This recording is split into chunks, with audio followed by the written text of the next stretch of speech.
제목으로 오늘 하나님께서 본문을 통해 우리에게 주시는 말씀을 듣도록 하겠습니다. 여러분, 예수님 시대에 베드로를 포함한 이스라엘 갈리에 어부들이 많이 있었죠. 이 어부들은 사는 목적이 뭡니까? 물고기 많이 잡는 거죠. 물고기 많이 잡아가지고 자녀들을 배불리 먹이고 나도 내가 하고 싶은 일을 편안하게 하고 싶었겠죠. 그래서 열심히 노력했을 텐데 어느 날은 아무리 노력해도 아무리 애를 써도 심지어 날까지 새면서 일을 했는데 고기를 잡지를 못했습니다. 손에 있는 것은 그저 빈 그물이었으니까 얼마나 힘들었겠습니까? 그렇게 지쳐 있을 때 지나가던 예수님께서 이 어부들에게 깊은 데로 가서 그물을 던져라. 사실 이치에 맞지 않다고 생각은 했죠. 그렇지만은 예수님이 말씀하시니까 한번 던져보았습니다. 그랬더니 생각지도 않게 너무나 많은 물고기에 잡혀서 그물이 찢어질 정도고 배가 가라앉을 정도가 되었습니다. 베드로가 너무 놀랬죠. 정말 하나님이 우리 가운데 임재해 계시다는 이 어떤 압도적인 느낌을 피할 수가 없었고요. 그래서 너무 놀라가지고 두려워 떨면서 바닥에 죽은 사람처럼 엎어졌습니다. 여러분, 이 이야기보다 부흥에 대해 더 설명해주는 얘기가 또 있을까 싶습니다. 여러분, 부흥이 뭡니까? 그것은 성령 하나님께서 주권적으로 행하시는 일이고 사람의 힘으로 이룰 수 없는 구원과 교회가 힘있게 세워지는 일이 역동적으로 일어나는 것이다. 그렇게 말할 수 있겠죠. 여러분, 그렇습니다. 진짜 부흥은 사람의 힘과 노력으로 성취하는 게 아닙니다. 참된 부흥은 성령님께 순종할 때 성령님께서 주권적으로 예수님의 이름을 통해 생명들을 구원하고 교회를 세워가는 그런 역사입니다. 우리 사람 편에서 할 일은 성령 하나님의 뜻을 잘 분별하고 하나님의 뜻이라면 설령 이치에 맞지 않더라도 담대하게 용감하게 순종하는 거죠. 그리고 하나님이 일하시는 것을 기대하면서 때를 기다리는 것이다. 그겁니다. 여러분, 사도 바울이 에베소에 있을 때 그런 일이 일어났어요. 에베소에 일어났던 부흥의 역사를 생각해 보니까 바울이 두 가지를 담대히 순종했구나 하는 것을 알 수가 있었습니다. 첫 번째로는 에베소를 떠나지 않았다는 것입니다. 여러분, 우리 8절에서 읽어봤죠? 바울의 사역이 늘 어디에 가서도 그렇게 했듯이 회당에서 했습니다. 근데 회당 중심으로 안식일마다 강론을 하고 권면을 했는데 이것은 예수가 그리스도인 것을 구약 성경을 통하여 증명하고 이러하니 너희들도 예수를 믿고 하나님의 나라를 받아들여라. 이렇게 설득하면서 강권했다는 것. 3개월을 했습니다. 12주. 결코 작은 기간이 아니다 생각이 듭니다. 다른 지역을 생각해 보면요, 데살로니가에서는 3주 했어요.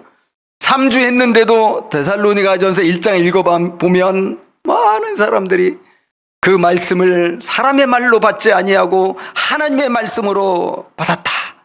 큰 부흥이 일어났어요. 베레아에서도 그렇게 오래 있지 않았어요. 왜냐하면 유대인들이 엄청 박해했기 때문에 이 도망치면서 복음을 전했는데도 그 짧은 기간에 큰 부흥이 일어났거든요. 자, 그러면 바울이 에베소에서 3개월 동안 12주 동안 이걸 할 때 어떤 마음이었겠어요? 와, 하나님께서 나에게 이렇게 시키시니까 여기서는 정말 내가 상상도 못할 하나님의 놀라운 부흥이 임하겠네. 여러분, 당연히 그렇게 생각하지 않겠습니까? 바울만 그랬겠습니까? 바울이 에베소에서 작정하고 그 회당에서 복음을 전한다더라. 이 소문이 이제 동역자들에게 딱 났을 때 동역자들도 엄청 기대했을 거 아니에요. 야, 바울이 세상에 3주도 아니고 3개월을 그렇게 집중해서 말씀을 가르친다고? 야, 정말 하나님의 역사가 기대가 된다.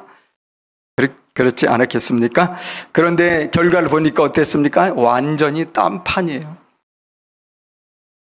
9절. 어떤 사람들은 바울이 굳어 순종하지 않고 무리 앞에서 이 돌을 비방하거늘.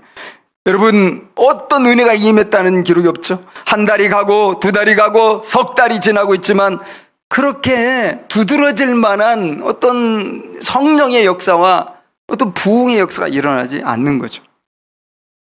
도리어 반대 현상이 일어났죠. 시간이 가면 갈수록 설교를 하면 할수록 사람들이 더 강팍해져.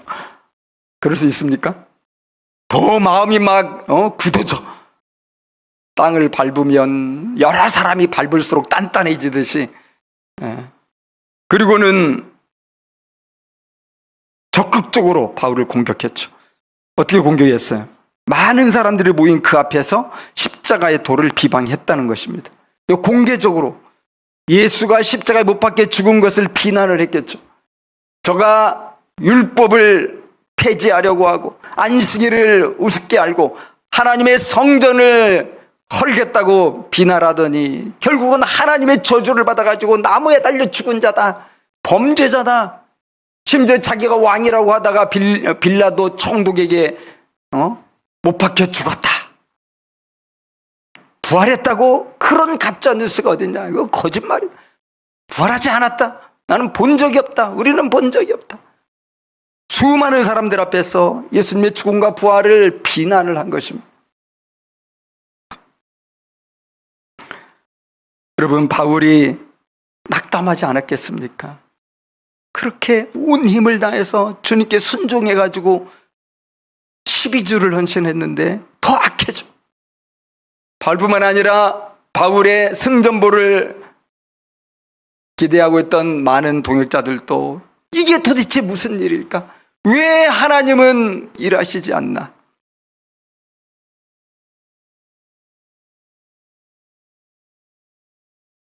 아마 그 중에는 바울을 시기하는 사람들도 있었겠다 생각이 듭니다.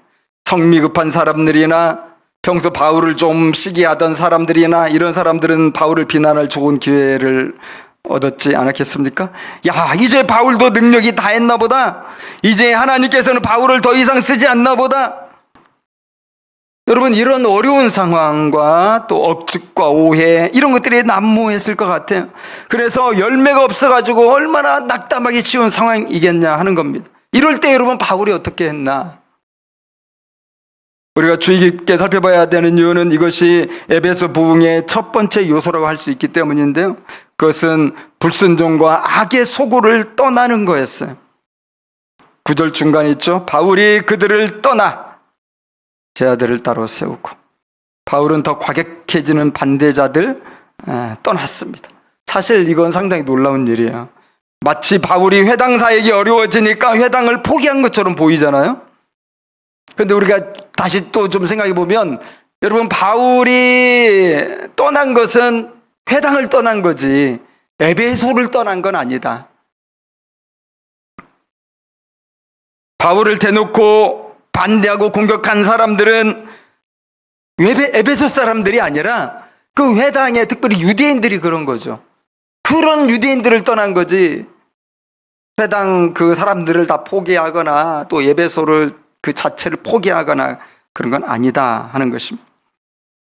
사실 바울은 이렇게 악한 에베소와 같은 이런 유대인들은 내가 정말 생전 처음이다, 에베소는 진짜 마귀의 본진이 아니냐 하면서 치를 떨고 먼지를 털면서 떠날 수도 있었을 것 같아요.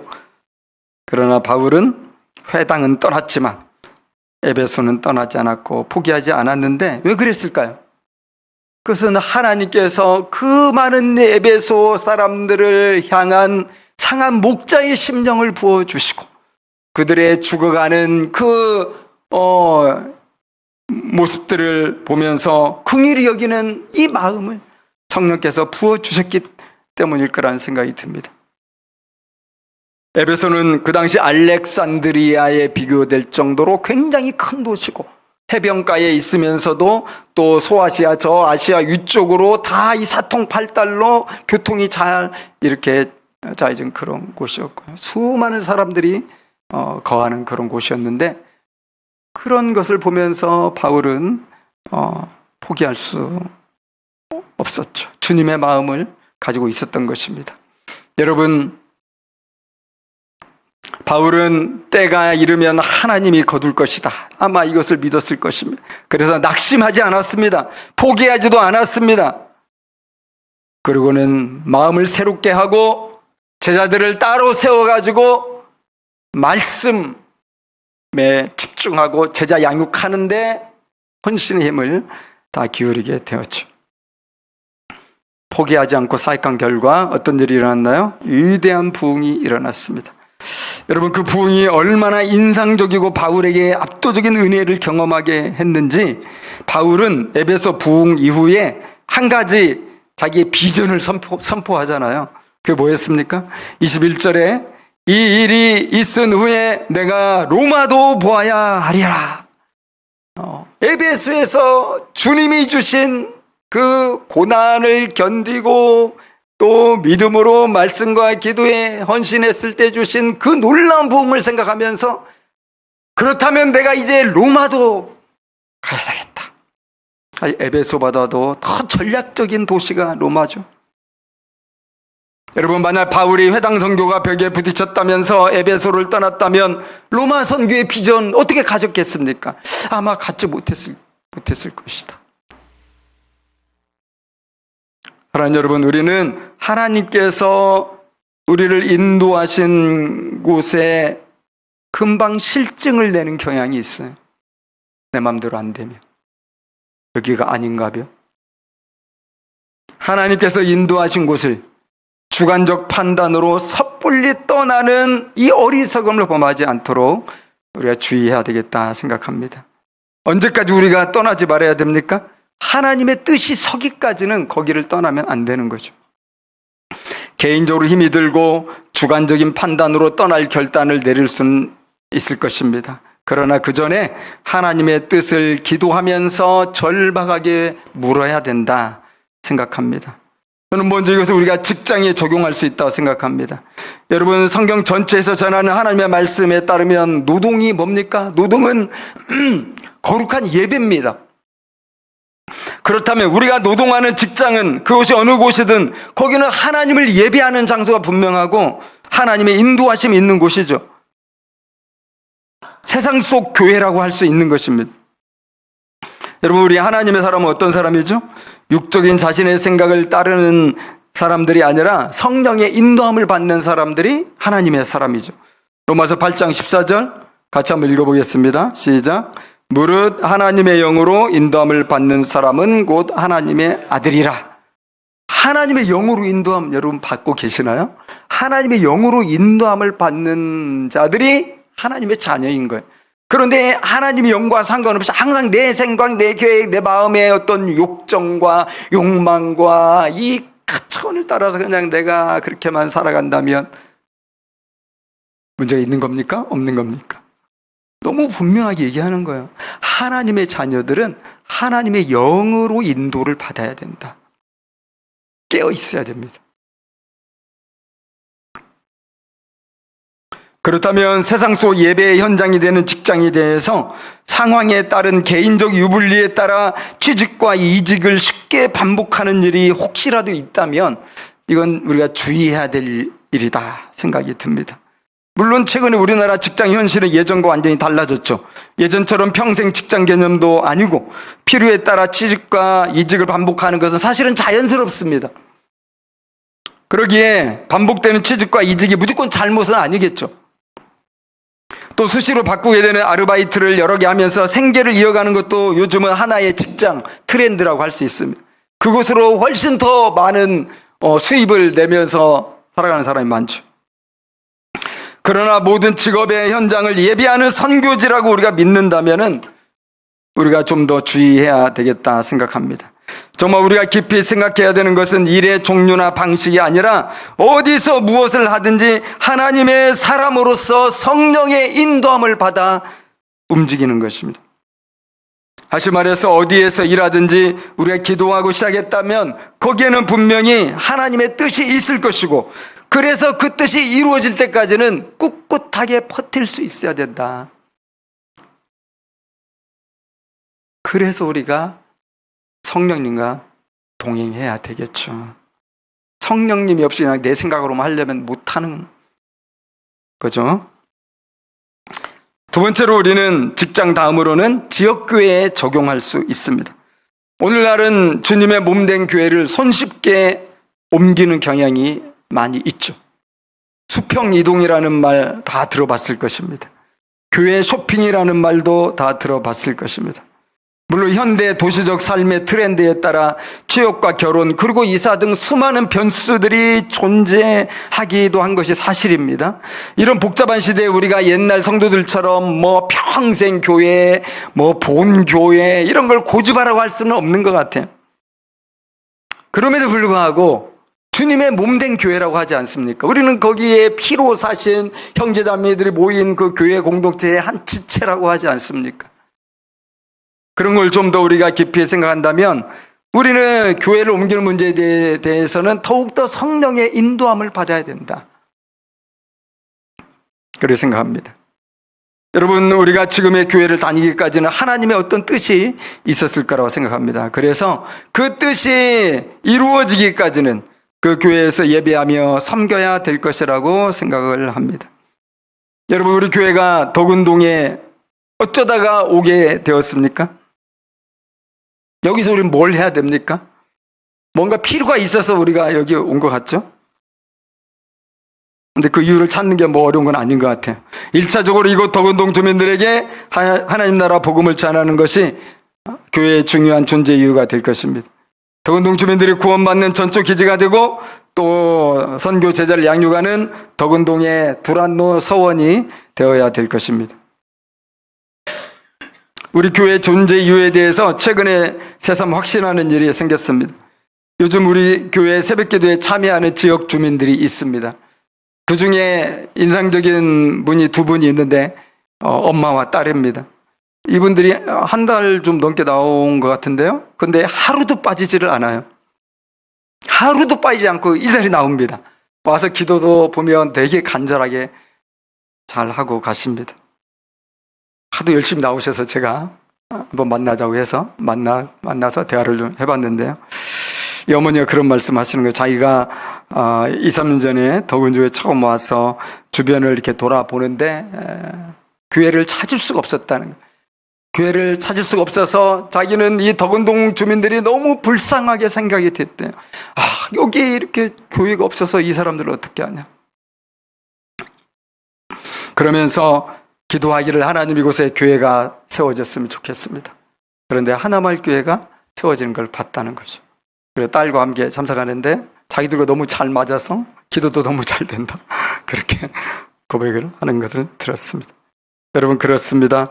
우리는 하나님의 뜻을 이루기 위해 이전에 온 것입니다. 우리 교회는 이 지역에서 복음을 전하며 선교 제자를 양육하도록 세워진 것입니다.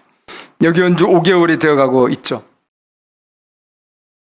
여기서 생각처럼 사역이 쉽지 않을지라도 우리는 섣부르게 움직일 수 없는 이유가 있습니다. 그것은 이곳에 이루어져야 될 하나님의 뜻이 있다고 믿기 때문입니다. 우리 모든 성도들이 다 함께 하나님의 뜻이 이제 다 이루어진 것 같습니다 하면 그때 우리가 다 함께 움직이면 좋을 것 같아요. 여러분, 예배소 부흥의 두 번째 요인입니다. 그것은 사도 바울이 제자들을 따로 세워 말씀과 기도에 심오하게 집중했다는 것입니다. 9절 10절에 보면 두란노 서원에서 제자들을 따로 세워 날마다 강론을 했는데 얼마 동안 했습니까? 장장 2년을 그렇게 했다는 것입니다. 정말 고도의 집중력을 발휘한 사이 아닙니까? 2년을 날마다 했대요. 날마다. 회당에서는 일주일에 한 번 했죠. 안식일 날. 이걸로는 안 되겠다. 너무 여기 어둠의 세력이 엄청나가지고 아마 그런 판단을 한 것 같아요. 날마다 내가 해야 되겠다. 성령께서 그런 감동을 주셨겠죠. 근데 여러분, 궁금하지 않습니까? 두란노 서원이 어떤 곳이길래 그렇게 거기에서 그렇게 매일 모일 수가 있지? 거기 그냥 공용 공간인가? 우리 번역에는 서원이라고 해가지고 좀 안 쓰는 말이잖아요. 서원? 서당? 잘 안 쓰는 말인데 영어로 보니까 렉처홀이라고 번역을 했어요. 그래서 강의를 할 수 있는 좀 도서관 역할도 하고 토론도 할 수 있고 또 지역 명사의 강의도 들을 수 있는 그런 세미나 홀 정도가 되지 않나 그렇게 생각이 듭니다. 그래도 여러분 바울은 외부인이잖아요. 외부인이 어떻게 이렇게 두란노 서원을 장기적으로 사용할 수 있었을까? 무슨 바울이 돈 많은 사람 아니잖아요. 겨우 이렇게 텐트 만들고 이러면서 그걸로 자비량하고 있는데 무슨 돈이 있었겠어요. 좀 이 부분 조사해 보니까 답을 찾을 수가 있었는데요. 그 당시 지중해 문화권에서는 어떤 문화가 있냐면 오후에 낮잠을 자는 그런 문화가 있습니다. 이것을 전문 용어로 시에스타라고 하죠. 그래서 그 지중해 그쪽에는 스페인이라든지 거기도 포함하고 이런 많은 그 나라들이 너무 해가 뜨겁기 때문에 낮에는 일을 못 한다고 그래요. 그래서 오전 11시에서 오후 4시까지는 그렇게 쉬는 시간을 갖습니다. 잠을 자기도 하고요. 점심시간을 풍성하게 먹으면서 되게 여유 있게 진짜 워라벨이 되는 것 같아. 그래서 쉬면서 먹으면서 잠도 자면서 쉬고 그러니까 새벽부터 일하겠죠. 새벽과 오전 일찍 그리고 오후 늦게까 저녁까지 그렇게 열심히 일을 한다고 합니다. 그러니까 이 시간을 활용한 거예요. 그 시간은 아무도 거기 오지 않아요. 비어 있어요. 그래서 자세한 건 모르지만 어쨌든 그 두란노호를 빌릴 수가 있었고, 그리고 점점 많은 사람들이 두란노의 이 강론에 참여할 때도 이 참석자들은 어때요? 어떤 그 일해야 되는 노동 시간에 참여하는 게 아니에요. 자기의 시에스타를 포기하고 참여하는 거예요. 자발적으로. 그러니까 이걸 2년 했어도 누가 뭐라고 할 수가 없고, 직장에서 왜 일 안 하냐 이렇게 말을 하지도 않는 거죠. 왜냐하면 이거 쉬는 시간에 나는 성경 공부하겠다 하는데 누가 뭐라고 그래.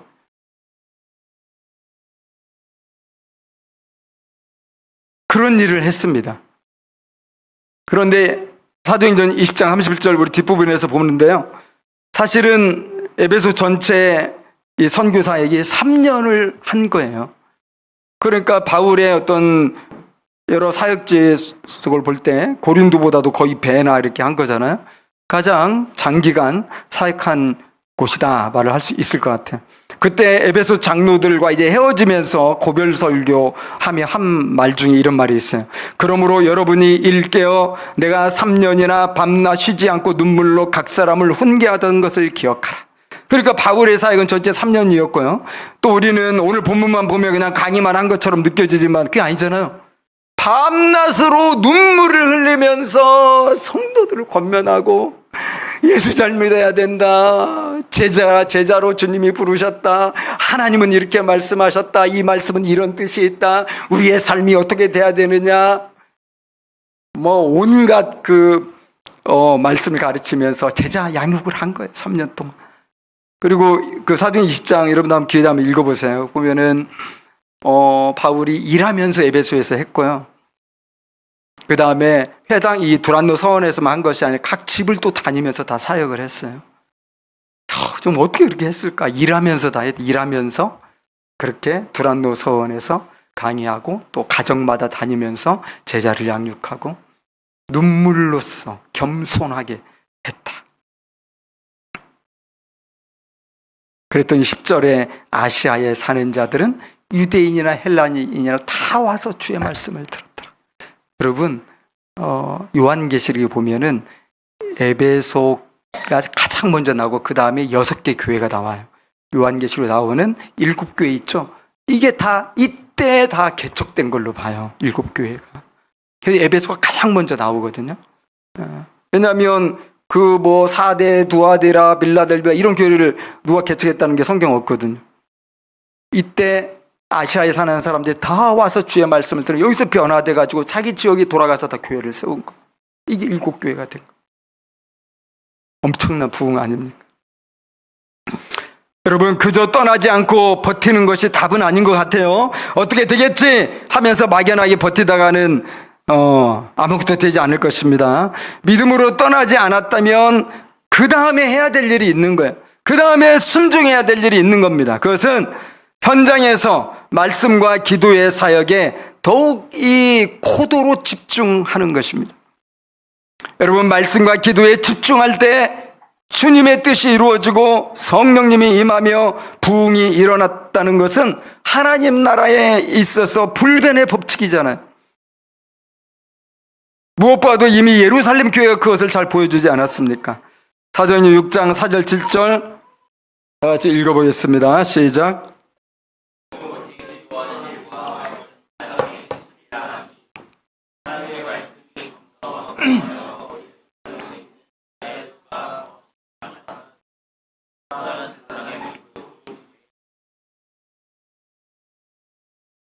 성경에 보면 성령이 임하시고 부흥이 크게 일어날 때 항상 등장하는 게 말씀과 기도에 성도들이 집중했을 때, 그 외에는 없어요. 근데 그걸 집중하게 되면 그곳에 성령님이 임하고 능력을 성도들이 받게 되고, 성도들이 가정과 직장과 지역에 흩어졌을 때 기적들이 일어나요. 그리고 구원이 일어나고요. 여러분, 우리 교회는 요즘 매주 토요일 자발적 참여자들과 함께 덕운동 전도를 하고 있습니다. 아직 채 한 달도 되지 않았지만요.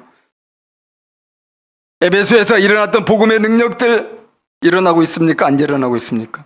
장로님. 안 일어나고 있습니다. 기적과 표적이 일어나지 않고 구원받는 사람도 없으며 마술책을 불태우는 것처럼 참된 회개를 하는 사람도 전혀 없죠. 그러나 이런 상황에서도 전도는 우리 교회의 사명이 1차적 사명이기 때문에 우리가 계속해서 감당해야 하리라 믿고 있습니다. 여러분, 교회 예배와 복음 전도의 능력이 나타나고 도시가 변하고 교회가 부흥하는 것을 우리가 정말 보기 원한다면 우리가 순종해야 되는 것이 있다는 것입니다. 그것은 고도의 집중력을 발휘해서 말씀과 기도의 그 수고를 감당하는 것이죠. 여러분, 우리 성도들이 말씀과 기도에 집중하여 헌신할 때 직장에서도 지역에서도 얼마든지 성령께서 임하시며 능력이 나타나고 부흥이 일어날 것입니다. 그러나 여러분, 우리 사람들은요 자꾸 방법을 찾습니다. 아, 왜 안 될까? 더 좋은 방법은 없을까? 더 나은 방법이 있을 거야. 계속 머리를 짜내서 토론하면서 이야기하면서 막 방법 찾죠. 그런데 하나님은 방법을 찾으십니까? 하나님 방법 찾는 분이 아니에요. 하나님은 순종하는 사람을 찾으신다는 거.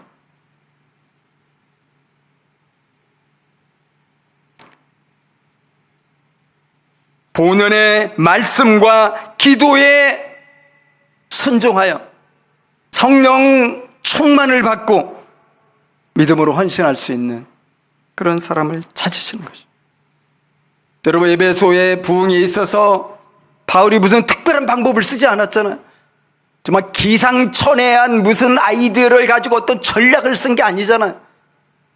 너무 식상한 거 했어요. 그냥 말씀 열심히 받고요, 그냥 기도 열심히 하고 그냥 사람들 찾아가서 자꾸 권면하고, 뭐 특별합니까?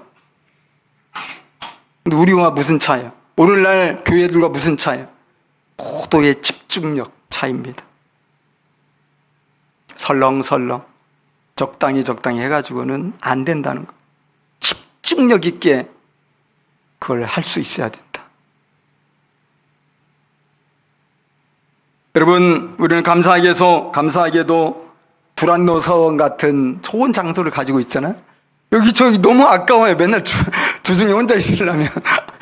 이렇게 좋은 거, 여기서 매일 모여서 성경을 공부하고 매일 모여서 기도하고 여기서 막 세미나를 열고 그러면 얼마나 좋을까.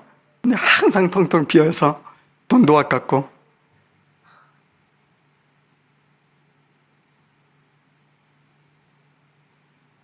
하지만은 이곳에서 우리가 매일 모인다는 것은 사실 불가능하죠. 그래서 우리도 매일 모여서 여기서 뭔가 합시다, 제가 말 못하죠. 그래서 제가 드릴 수 있는 말씀은 식상하긴 한데, 새벽 말씀과 기도에 집중하는 게 어떠냐 하는 것입니다. 우리 우리 교회는 새벽 기도 많이 하지도 않아요. 우리는 휴일은 다 쉬고요. 월요일도 쉬고 토요일도 쉽니다. 화수목금만 합니다. 여러분, 새벽 기도 현장에 참여하는 것이 가장 좋겠지만 온라인으로도 우리 교회는 서비스를 합니다. 이 새벽 말씀과 기도를 집중적으로 우리가 하게 된다면 우리 삶이 변할까요? 안 변할까요? 마음 먹고 정말 내가 새벽 기도 내가 안 빠지고 하겠다. 기도하겠다. 말씀 믿겠다. 또한 우리가 하고 있는 금요 기도회, 주일 예배, 이런 기존의 말씀과 기도의 사역에 우리가 더욱더 고도의 집중력을 가지고 해야 되겠다 이런 생각이 들고요. 일단 저는 오늘 설교 준비를 하면서 성령의 감동이 있어가지고 제가 한 가지를 공개적으로 말씀드리려고 하는데, 금요일 날 이제 철야기도 할 겁니다. 그래서 이번 주부터 제가 할 거거든요. 이건 절대 프로그램이 아니에요. 그냥 하고 싶은 사람이면 오세요. 저는 분명히 합니다. 그래서 금요 올리브 기도회 끝나고 저녁 11시부터 그 다음 새벽 4시까지 이 교회에서 철야기도 할 거니까 오세요. 기도하고 싶으신 분. 만약 누구든지 오면, 또 아이들이라도 오면 제가 정말 저의 모든 힘을 다 동원해서 간절히 제가 기도해드리고 안수기도 해드리고 하겠습니다. 여러분, 말씀과 기도에 헌신할 때 성령의 충만하게 하신 은혜가 임한다고 믿습니다. 우리가 세상에 취하지 않고 오직 성령으로 충만할 때 아무리 시대가 악하고 사람들이 기독교에 무관심하거나 싫어한다 하더라도 얼마든지 주님은 살아계시기 때문에 전도 현장과 예배당에 복음의 능력이 나타나고 부흥의 역사가 힘있게 일어날 수 있으리라 믿습니다. 사랑하는 여러분, 바울은 유대인들의 간계가 심하고 그 일로 시험에 들었으나 참고 견디면서도 부흥이 임하기까지 에베소를 떠나지 않았습니다. 그리고 3년이 되도록 두란노 서원에서 날마다 말씀과 기도로 헌신하였고 성령님께 순종하여 한 사람 한 사람을 주님의 제자로 세우는 일에 온 힘을 쏟아 부었습니다. 그렇게 했을 때 성령의 역사가 더 힘있게 불타올랐죠. 이게 이제 11절부터 20절까지 나오는데, 병자들이 치유를 받아요. 예수님의 이름으로 병자들이 치유를 받고, 그동안에는 절대 못 고치는 병들이 예수님의 이름으로 고침받아요. 심지어 손수건과 앞치마, 이게 무슨 뜻입니까, 여러분? 여기 손수건은 그냥 우리가 이 뒷점에 넣고 다니는 손수건 그런 게 아니라 일하면서 쓸 때 쓰는 땀 닦는 수건이고요. 앞치마는 작업복입니다. 가죽 공장에서 일을 해야 되잖아요.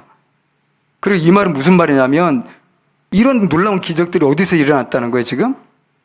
두란노 서원에서 일어나기도 했겠지만은 삶의 현장에서 일어났다. 여러분들 일하는 직장에서 이런 일이 일어났다는 거예요, 우리에 적용하면. 내가 일하는 직장에서, 내가 아이들 가르치는 곳에서, 거기에서 내가 옆에서 고민하는 친구를 위해서 기도했더니 병이 나와버렸다. 말하자면. 그런 뜻이죠.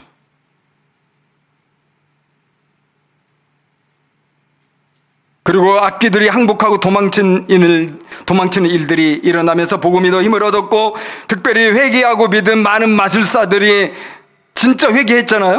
은 5만에 해당하는 그 값비싼 마술책들, 최애 마술책들 다 가지고 와서 모든 사람의 보는 앞에서 막 불에 활활 태워버렸으니까 이게 진짜 회개했다. 누구나 다 알죠.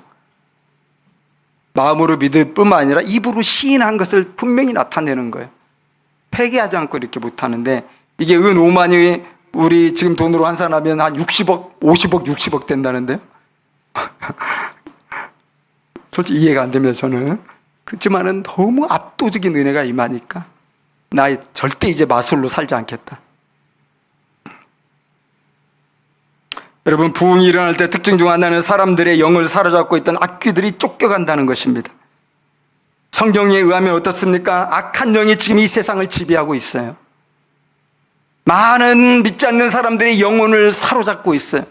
복음을 들어도 복음이 들리지 않게 만들어요, 악한 영이. 그리고 연약한 성도들을 또 유혹하고 넘어뜨리고 있는 게 이 마귀가 하는 일이고 귀신들이 하는 일이죠. 그런데 부흥이 일어나고 예수님의 이름을 믿는 그 믿음이 생기니까 이 악귀들도 놀라서 도망가고 사람들이 구원을 얻고 해방되는 일들이 일어났다는 것입니다. 그러나 여러분, 십자가의 복음, 나사렛 예수의 이름에는 권세가 있는 줄 믿습니다. 이 이름을 우리가 믿음으로 사용해야죠. 우리가 사용하지 않는 이유는 믿음이 없기 때문이에요. 예수님 그 이름을 믿는 자들에게는 하나님의 권세가 있다고 그랬어요. 누구든지 영접하는 자, 그 이름을 믿는 자들에게는 하나님 아들의 권세가 있다고 그랬죠. 하늘과 땅의 모든 권세를 가지신 예수님의 이름이에요. 우리가 그 이름을 가지고 있어요. 이 이름을 사용해야죠. 직장에서, 가정에서, 교회에서, 주변에 아픈 사람들 보면. 근데 우리는 안 해, 사용을. 저만 안 하는지 모르겠지만 저는 열심히 하려고 이제. 여러분, 십자가를 액세서리로 얼마나 많이 갖고 다닙니까? 십자가를 그렇게 형식적으로 가지고 다니면 큰일 납니다. 믿음을 가지고 십자가의 복음을 전하. 스게와의 7 아들이 어떻습니까? 바울이 하도 능력이 막 3년 동안 나타나니까 이게 유행이 됐던 것 같아. 예수 이름으로 귀신을 쫓아내는 게. 그러니까 이 스게와 아들, 이 마술쟁이들도 나도 한번 해봐야지. 예수의 이름으로. 그러니까 이 귀신이 오히려 스게와의 그 7 아들을 갖다가 그냥 사로잡고 괴롭게 했다고 그러잖아요. 이걸 보고 역축기가 일어났다. 여러분, 믿음이 없이 하면 큰일 나는 수가 있어. 오히려 내가 귀신이 될 수가 있다.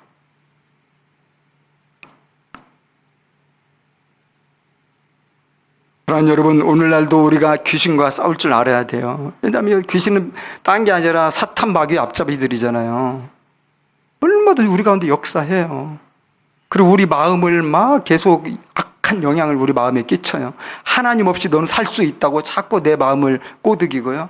그 내 마음에 불안한 마음과 두려운 마음을 계속 심어주고요.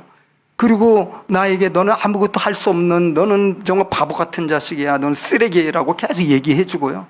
내가 그거 거부해야 되는데 힘이 없어서 그 말을 막지를 못해. 그러면 무너지는 거죠.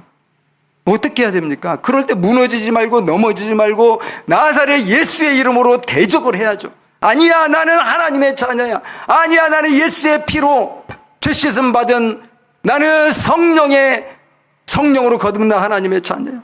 내가 나사렛 예수의 이름으로 명하노니 내 마음을 흔드는 약한 마귀야, 물러가라, 떠나가라 하고 자꾸 싸워야 된다니까요. 이거 받아들이지 말고 지지 말고 마귀를 대적하라. 그러면 너희를 피하리라. 여러분, 마귀를 우리가 무서워해도 안 되지만 우습게 보면 안 돼요. 성경에 나와 있잖아요. 우리의 싸움은 혈과 육, 사람과 싸우지 마세요. 마귀와 싸워야 돼요. 근데 우리 맨날 사람과 싸우고 맨날 막 힘든 이런 경우들이 있잖아요. 타겟을 분명히 해야죠.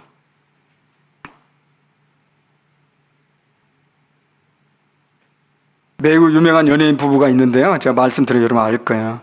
아내가 그 절에 다니던 어머니 영향을 받아가지고요. 18년 동안 귀신에 사로잡혔어요. 그래서 자기 가는 곳에 항상 귀신이 따라다니고요. 이게 사람의 형상으로 이렇게 자기의 영향을 끼치죠. 안 좋은 영향을. 자면은 옆에 같이 눕고요. 너무 괴롭고 고통스러워. 근데 이제 남편과 함께 결혼하고 이제 교회를 다니면서 예수님의 이름으로 그 귀신을 쫓아내고 해방되었다. 이런 간증을 하는 걸 들었습니다. 또 어떤 성도는요, 자기 어머니가 귀신을 막 섬기던, 그렇게 공을 들이던 그런 어머니였어요. 근데 그 어머니가 임종을 하게 되는데, 임종하는 어머니 얼굴을 이제 당연히 볼 거 아니에요. 그 눈을 이제 숨이 넘어가시니까. 이 숨이 넘어가는 그 순간에 귀신이 자기에게 탁 오는 걸 느꼈대요. 그리고 30년 동안 귀신의 그 괴롭힘 속에서 고통하고 살다가 이러다가 죽겠다. 그래서 들은 얘기가 있어서 교회 한번 가고 싶다. 교회 가서 예수님 믿고 예수님의 이름으로 세례받고 예수님의 이름으로 대적하면서 귀신이 떠나가고, 그리고 지난 10년 동안 30년 동안 고생했는데 지난 10년 동안 마음이 그렇게 평안할 수가 없고 자기의 삶을 찾았다. 이렇게 고백하는 것도 들었습니다. 여러분, 귀신이 있어요.